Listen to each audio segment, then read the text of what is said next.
Hello and welcome to the second Vision Tune-Up Tuesday. My name is Nathan Oxenfeld with Integral Eyesight Improvement.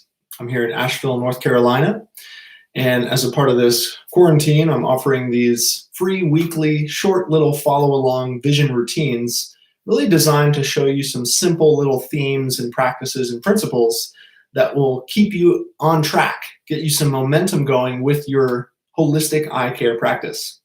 Last week was the first one. The theme was relaxation. Today's theme is movement. So if you haven't watched last week, you can always go and watch the replay on my YouTube page. If you search for Nathan Oxenfeld or Vision Tune-Up or Bates Method 101, that should bring you to it. And like I mentioned last time, one vision tool we're going to be using in these vision tune-ups is a particular eye chart.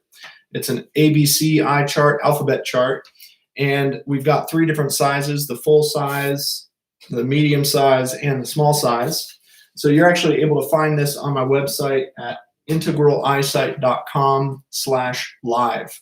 You can scroll down there. That's where I'm going to put all the replays of these in one place, and also the links to the each week's video. There you can actually get that PDF and print that out. It's not super critical for today's class. If you don't already have it, that's okay. But there will be one particular week where that's really the main focus. So it'll be good to have that ready for that class. But today, we're going to be doing some movement and some swinging.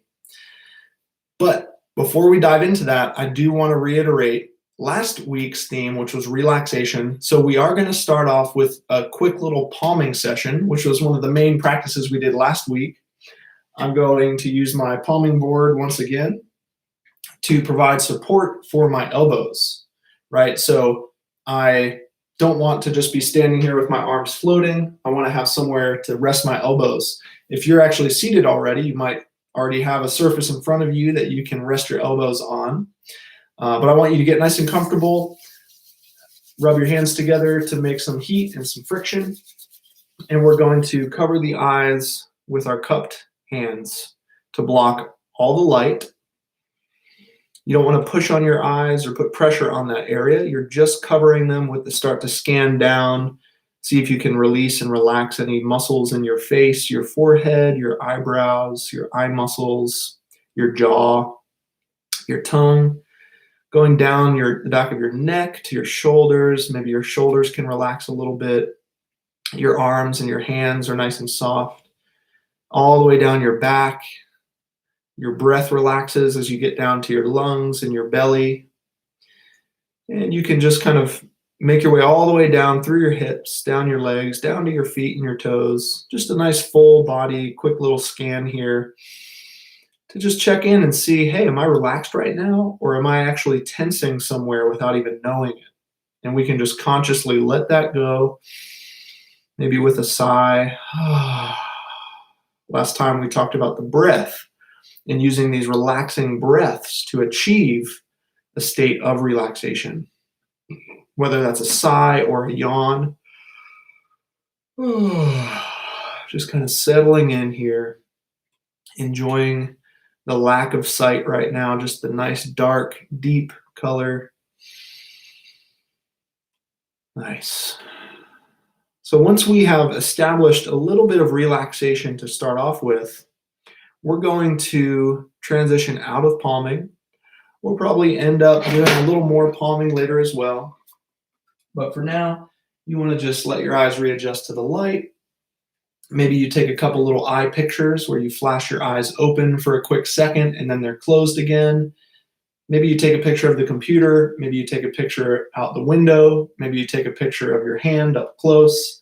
You can try lots of different little pictures here as you transition back to just having your eyes open normally.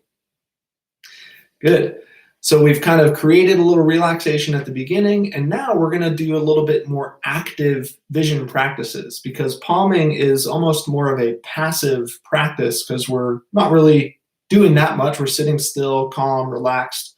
We are maybe active in our mind when it comes to visualization, memory, imagination, and that kind of stuff. But today's theme is movement, so we're going to be moving our bodies, moving our heads, moving our eyes.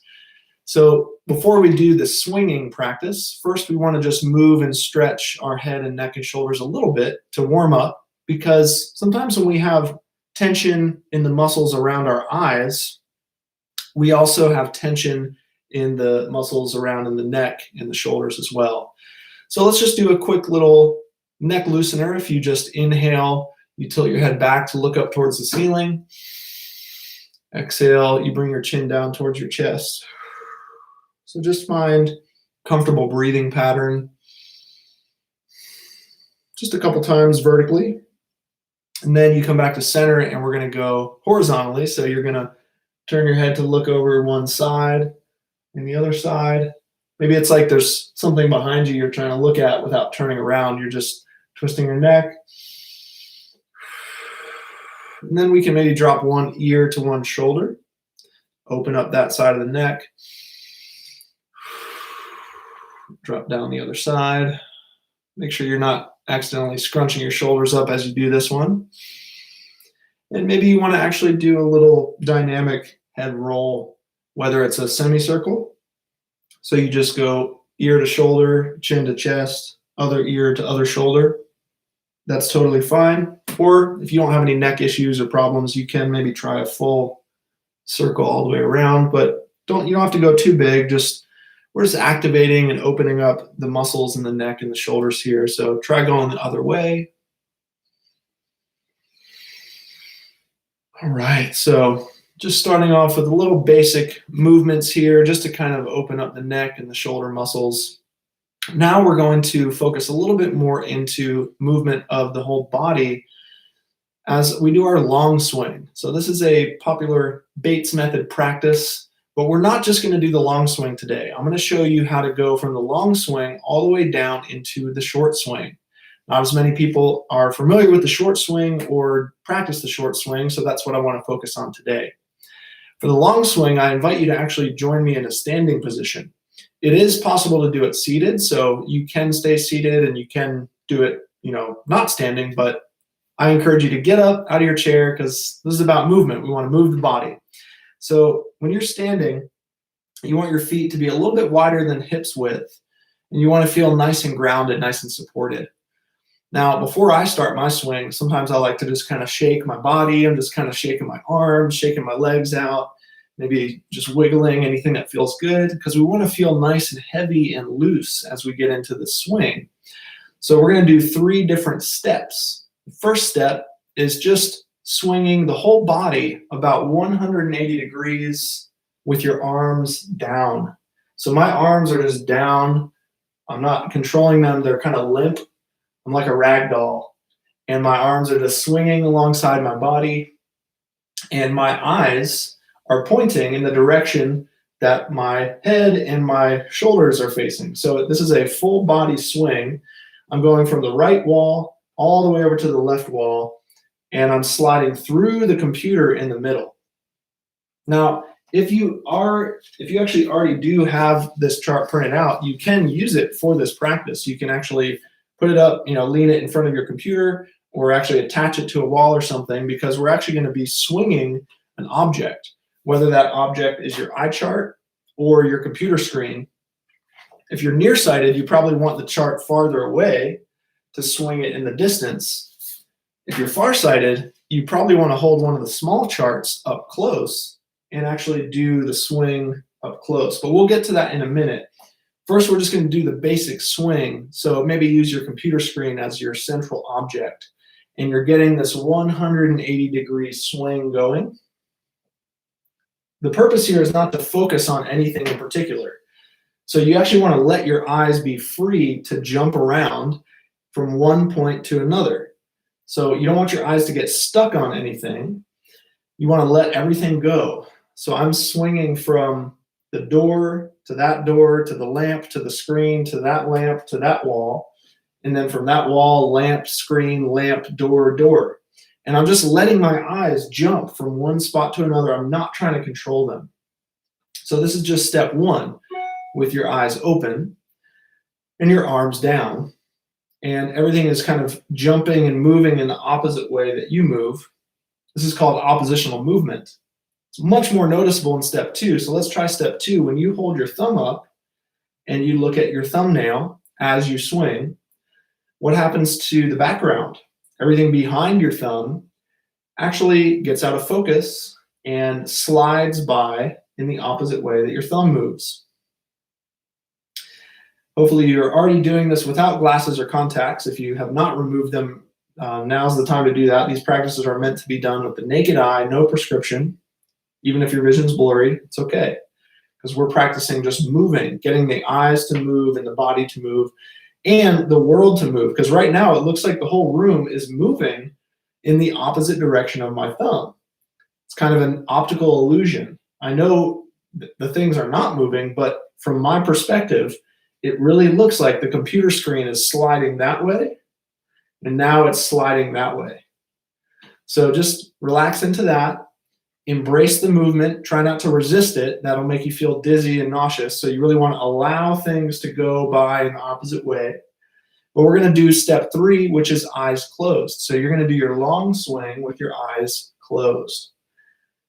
Now you cannot see the room swinging in the opposite way, but you can remember it. So I can't physically see my computer anymore, but I can remember that it just moved that way when I swung that way, and now it's going the opposite way as I go over here. So you're remembering where the computer is, and you're just keeping track of where it is in space.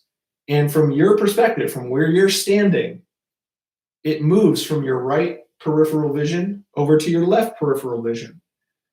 It does not stay in the same part of your visual field. That's all we're noticing. So if you open your eyes back up, now we're back in step 1, swing, where your arms are down, your eyes are open, you're scanning across the room about 180 degrees. So if you're doing the long swing, you could just keep repeating those 3 steps.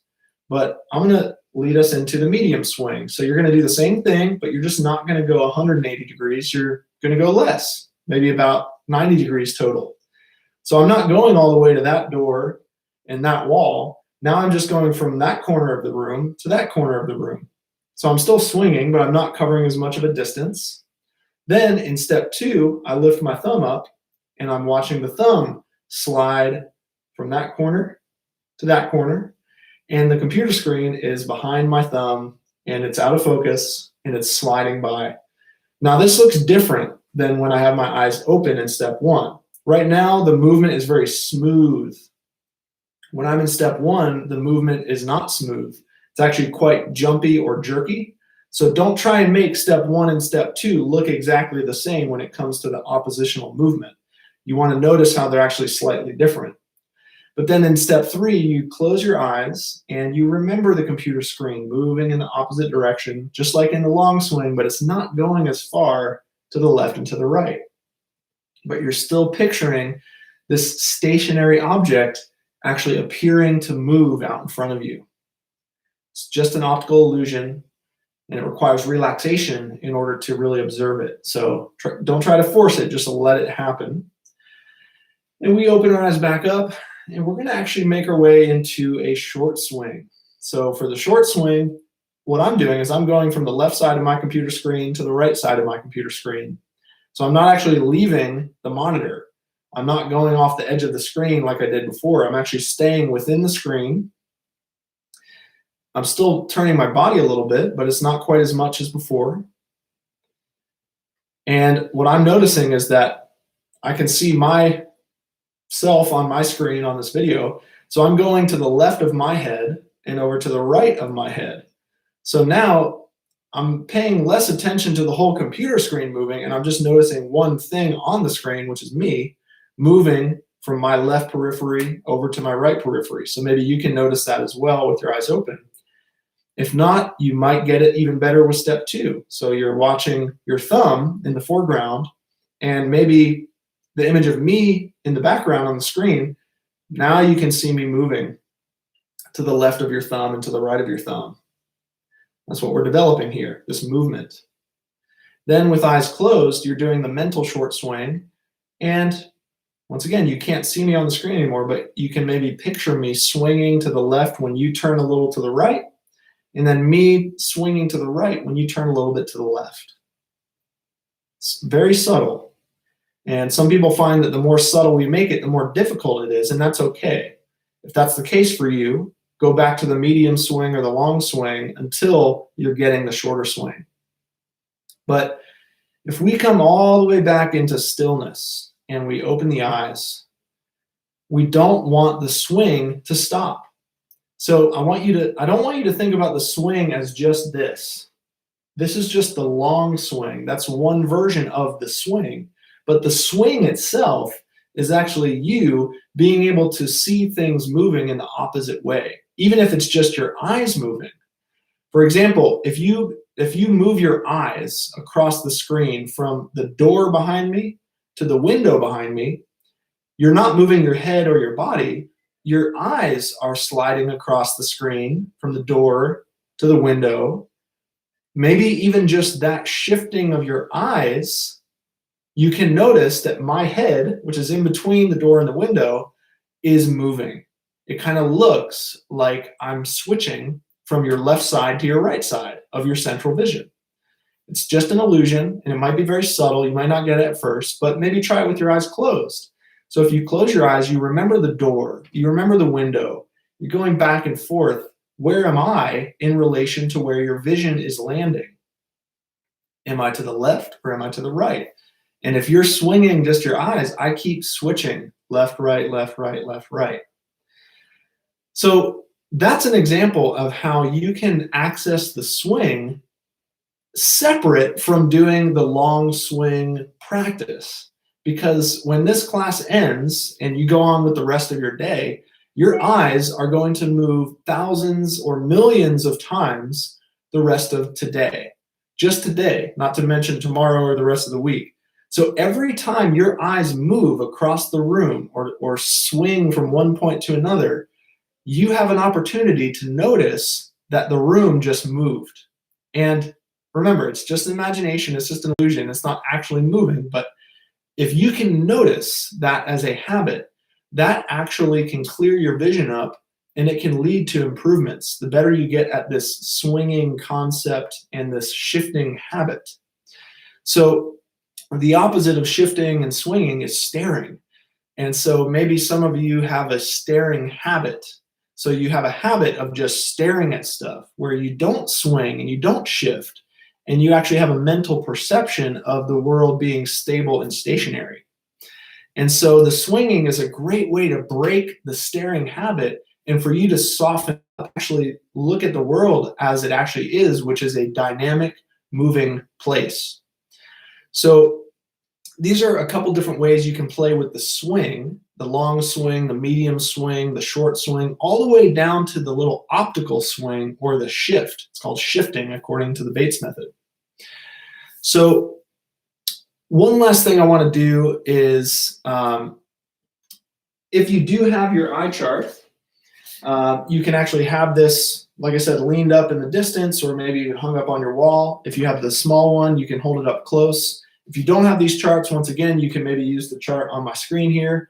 But I want you to hold one finger up in front of your nose. And I want you to swing your head and see if when you're looking into the distance, even though you've got one finger up, you might actually perceive the illusion of two fingers. Kind of looks like two fingers in front of your nose here when you're looking in the distance. This is an optical illusion. I call it the gateposts or the goalposts. And if you're looking at the chart on the screen or your actual chart at home, you might notice that there is a gatepost on either side of your chart. And if you swing your head left and right, you can actually touch the left side of the chart to your left finger and the right side of the chart to your right finger. And all of a sudden, you're swinging the chart in between these little gateposts that you've created with your finger, or you could use a pen or a pencil as well. But if you swing things between your gateposts, not only are you tuning in with this movement that's required for clearer vision, but you're actually activating something called your fusion. This is the teamwork between your two eyes. We'll probably go deeper into this in a future Vision Tune-Up Tuesday, but I just wanted to show you how you can actually activate your fusion and the swinging in the same time by swinging things in between your gateposts, whether they're distant things or near things. If you have blur in the distance, when you swing things between the gateposts without your glasses, you might actually notice a little more detail and clarity out there. If you're farsighted, you swing close things between your gateposts, you might notice some more details up close. So swinging has a lot of different ways you can play with it, whether it's long swing, medium swing, short swing, or even swinging between your gateposts. And the last thing is, even if you're just walking or jogging or biking or driving, you can be swinging. And I don't mean that you're doing this the whole time. I mean that as you're moving forwards, you're noticing the world moving backwards in your periphery. So your peripheral vision is noticing all the trees and buildings and things moving backwards as you're moving forwards. So there's countless opportunities for you to notice the swing in your life. And by practicing the swinging practice, that is giving you an example. You're demonstrating the swing to yourself so that when you're not doing the swinging practice, you're just walking or looking around a room, you can actually notice the swing. So let's integrate this with a short palming session to finish up with. So if you want to come back into your palming position, make sure your hands are nice and warm from some friction. And then you cover up the eyes, block all the light. And maybe as you breathe and relax, you can continue to visualize or remember or imagine the swing in your mind. So what I'm going to do is I'm just going to picture that pendulum swing in my mind. And I'm going to choose a pine cone as my object. So I'm picturing a pine cone attached to a string, and it's swinging out in front of me. Swings a little bit to the left, swings a little bit to the right. And I'm just here watching this little pine cone swing in my mind. And when I watch this little mental movie play in my mind, it relaxes my mind. It actually puts a smile on my face because it's a fun, simple, easy, silly little visualization that I just came up with. And it's not complex. It's quite simple to just picture and to play in my mind. And I'm also noticing that just watching the mental pine cone swing actually gets my eyes to swing, because you do not want to stare ever, not even when you're palming. So palming is not about keeping your eyes still. It's about inviting your eyes to be free to do what they want. Sometimes they do want to be still, but sometimes, usually, they want to be moving.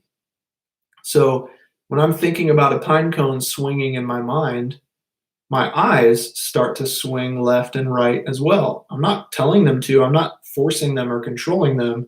It's very automatic.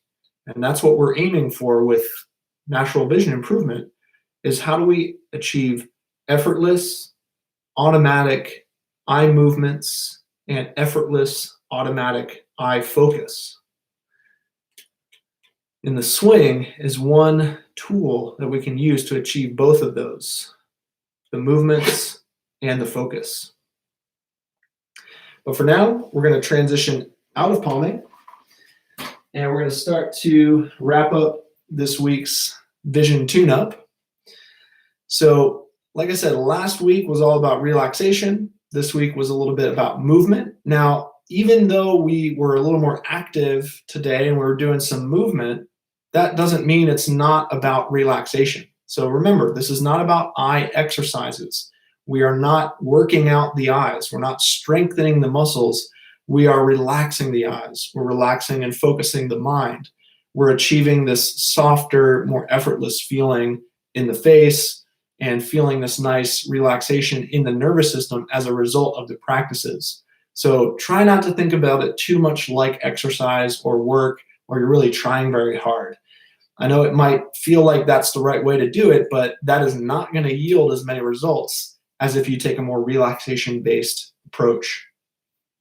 So that's going to do it for today's vision tune-up. I do want to stick around for just maybe another 5 minutes or so to see if there's any questions in the chat room. First of all, I just want to thank everybody who's here with me live today, and a reminder that I'll be doing this again at the same time next Tuesday. That's going to be Tuesday, April 21st at 2 o'clock Eastern US time. And the theme for that one next week is going to be central fixation. This is going to be really important because according to Dr. Bates, who developed this stuff, central fixation is the fundamental principle of the entire Bates method. So once we've started the process of relaxation and getting more comfortable with more movement in our eyes, we can get a little more specific in the correct way to use your eyes in terms of seeing clearly. So definitely don't miss that one. So I'll scroll through here, see if we have any questions or experiences or feedback. So it looks like Tool 23 said got good flashes from last Tuesday. Awesome. So one of the benefits or the goals of the Bates method is to achieve clear flashes, which are these moments of focused vision without your glasses or contacts where you're actually seeing more clearly. At first, they're kind of temporary and brief. They're sort of fleeting moments of clarity. But if you do this every week, or better yet, every day, those clear flashes eventually start to last longer and they do become more permanent. So that's a really good sign that you were getting that just from the basic relaxation stuff. So that's awesome. Thank you for sharing. Let's see here. Oh, and then somebody asked, for how many days have you been doing the method? And then they responded, it has been 4 years, but not regularly. So that was actually similar to my case. I learned about the Bates method and I spent the first 2 or 3 years just kind of dipping my toes into it and just doing a little bit here and there. I was not disciplined or regular with it enough to really get big improvements.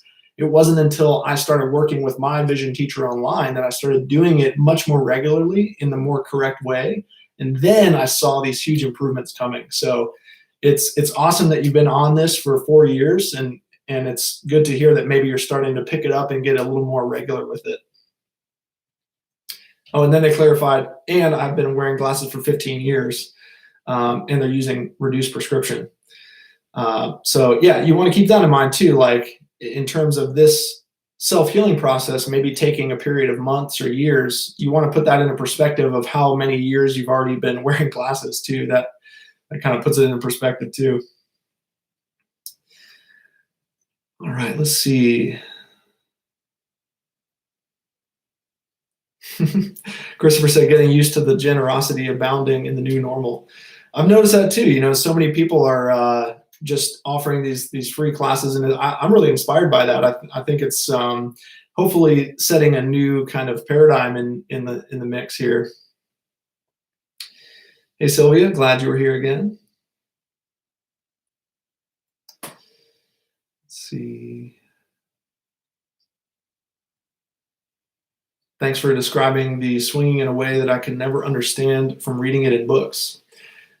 Thank you for saying that. I think that it's really important to have an experiential, learning with it, not just reading about it and trying it. I have difficulty with that too, trying to get it just out of a book. So glad it's making a lot more sense for you now. Yep. Semene said, I missed the beginning. Are these sessions recorded somewhere? Yep. Right after the live video ends, it gets automatically uploaded onto my YouTube page. So you can always catch the replay. And I'm also going to be putting them all on my website, integraleyesight.com/live.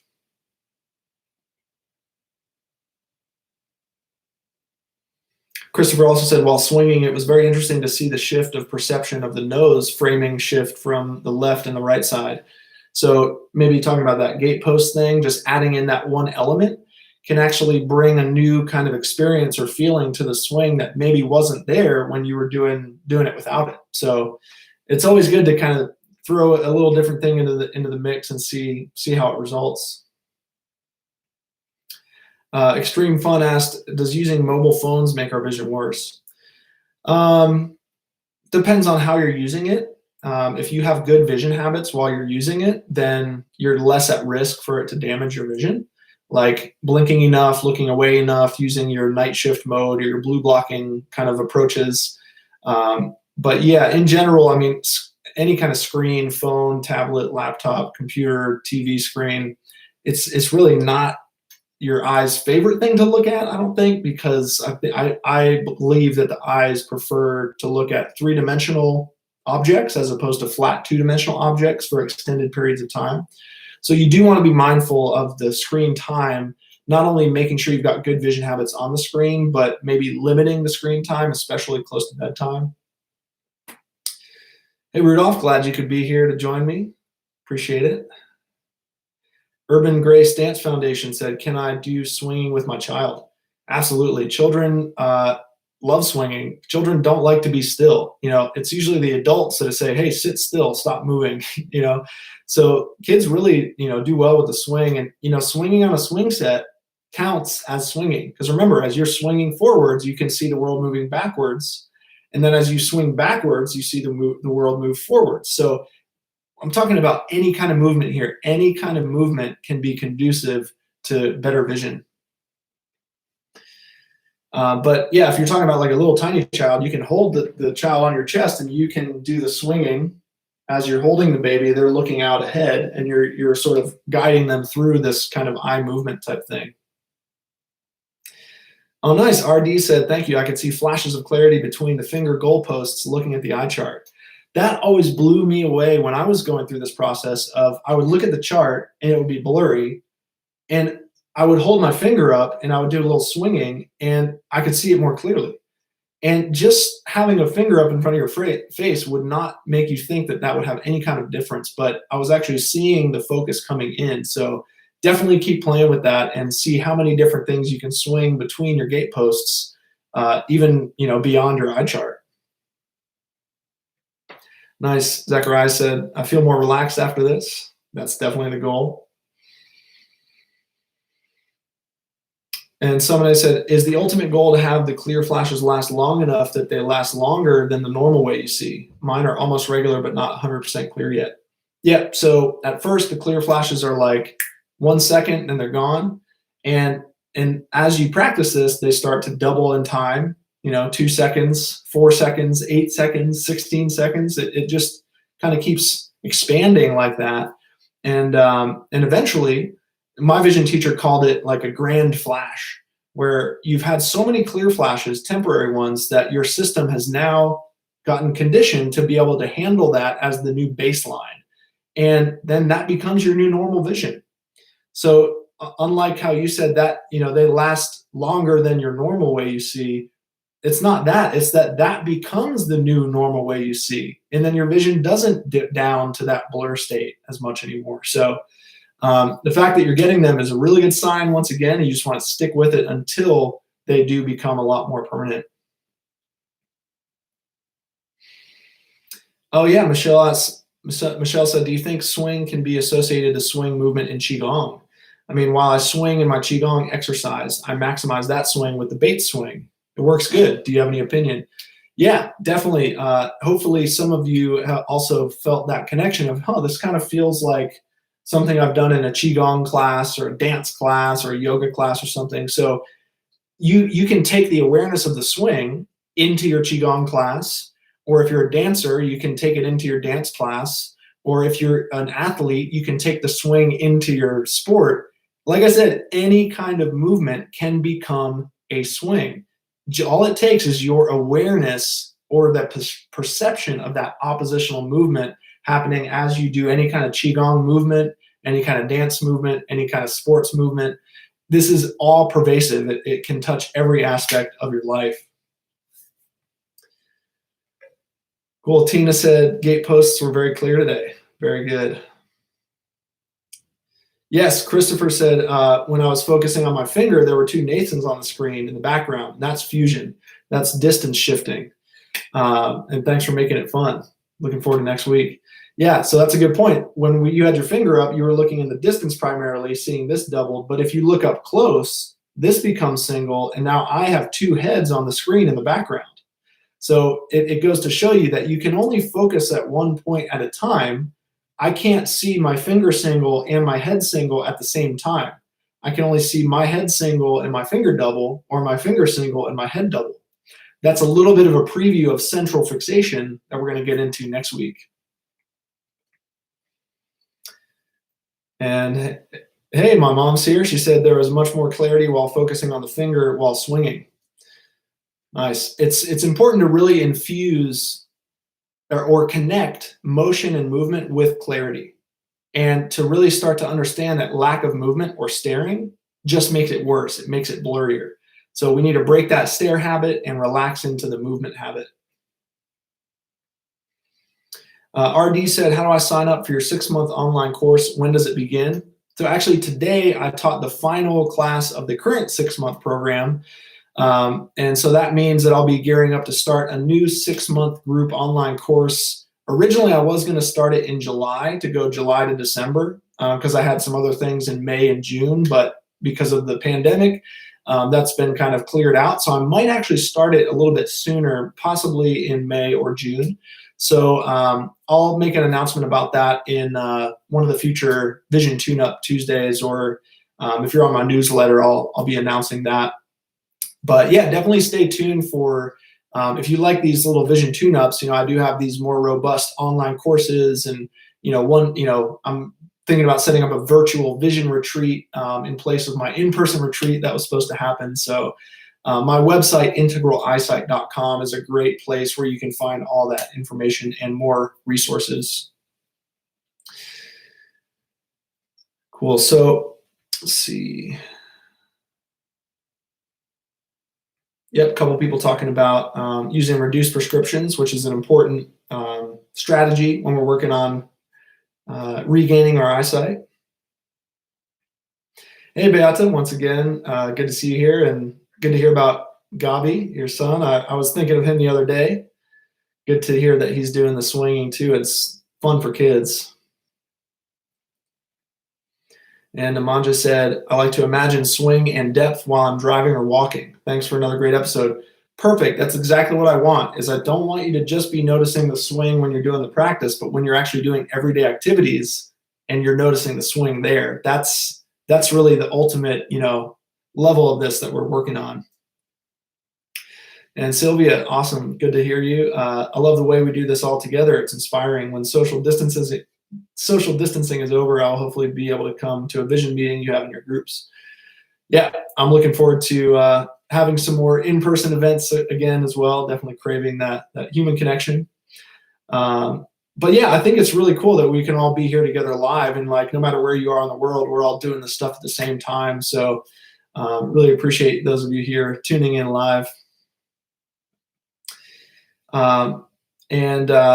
Extreme Fun's asking about the pinhole glasses. They actually utilize the pinhole effect, where it actually gives you better vision potentially when you look through that one little hole.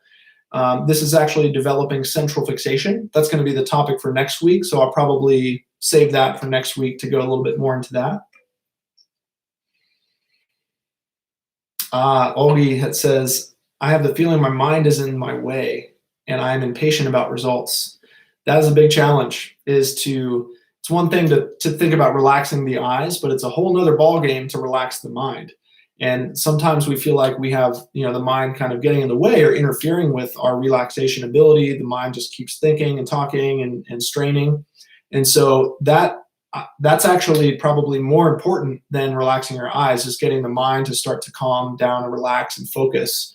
That's why the palming and the visualizing and even things like meditation can really help us with our vision as well. So it's definitely going to be an ongoing process, and I'm still in the process of getting the mind out of the way. It's a lifelong journey. And the Benjamin asked, what do you think of Jake Steiner's active focus?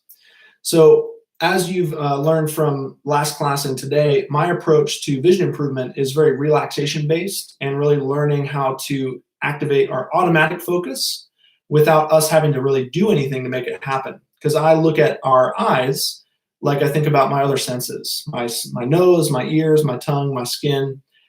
You don't have to strain or put any effort into hearing me right now, or to smell the food that you're cooking, or to taste the food that you eat, or to feel the sensation of the temperature in the air. It happens automatically and unconsciously. So whenever we think about active focusing, sometimes we might think about, I have to do something. I have to activate my focus. And that kind of is using our eyes differently than our other senses, which, I don't doubt that it can yield some results and some improvements. But I'm looking for really sustainable vision habits that are going to last the rest of my life. And I would like to achieve a focus that I don't have to activate. It just happens without any kind of effort. And that's what I want for you as well. And the main thing is that I really see myself on the same team as Jake Steiner, because he and I both advocate natural alternatives to conventional eye care. We want to help people improve their vision naturally. We want to help get people out of glasses and contacts, and maybe even avoid needing surgeries and stuff like that. So hopefully, he and I can be on the same page around that. I know that he might not feel the same way about the Bates method. He's put out some materials, sort of anti-Bates stuff, which that's fine. Everybody can have their own approach, but there's room for all of us, and I encourage you to experiment with these different approaches and methods and see really what resonates with you and what yields the results. So thanks for asking about that. And just a couple little questions. I know we're going a little over here, but just want to make sure we get all these in. So does any of this help with macular degeneration? So the cool thing about the Bates method is it's not limited to myopia or presbyopia or just blurry vision. It can help with other things like macular degeneration. I've had many students with dry and wet macular degeneration who combine the Bates method with lifestyle changes, dietary supplement regimens, including supplementing with saffron. That's a very popular one for macular degeneration. And I've had several students say that they were actually getting injections in their eyes for the macular degeneration, and they had to keep going back in for checkups over and over again to keep getting the shots. And on two different occasions, two different students, they actually went back to the eye doctor expecting to get another shot, but they got examined and the ophthalmologist said, there's no more leakage. You don't need a shot anymore, because they have managed to bring some self-healing into that part of the retina.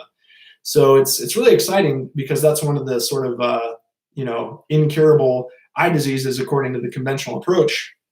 But some of these natural alternatives are actually showing to either prevent it from getting worse or even maybe start to backtrack it. Some of my students even notice some regaining of the lost parts of their visual field. So definitely consider this as a strategy for things beyond just blur. And same answer applies to, so for Carr there, can Bates method or any other natural method help reverse cataract? So same thing, it can help with cataracts, glaucoma, macular degeneration. Almost any vision problem can actually get either slowed down or even backtracked a little bit with some of these simple holistic approaches. So definitely give it a shot.